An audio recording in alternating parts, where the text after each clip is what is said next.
Hi guys, kumusta kayo? Anong oras na naman? Matutulog na naman tayo. Nakakaantok. Mas nakakaantok yung walang ginagawa. Promise yan.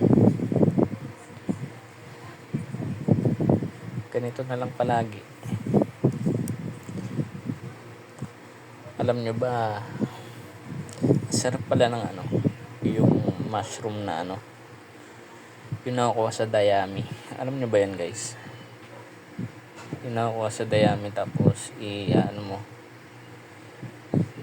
bang luto yun? Yung may bagoong parang dininding ang style ng pagluluto. Sobrang sarap lalo na pag madami yung kabuti. Ganito lang kalilit yun, mga kabuti.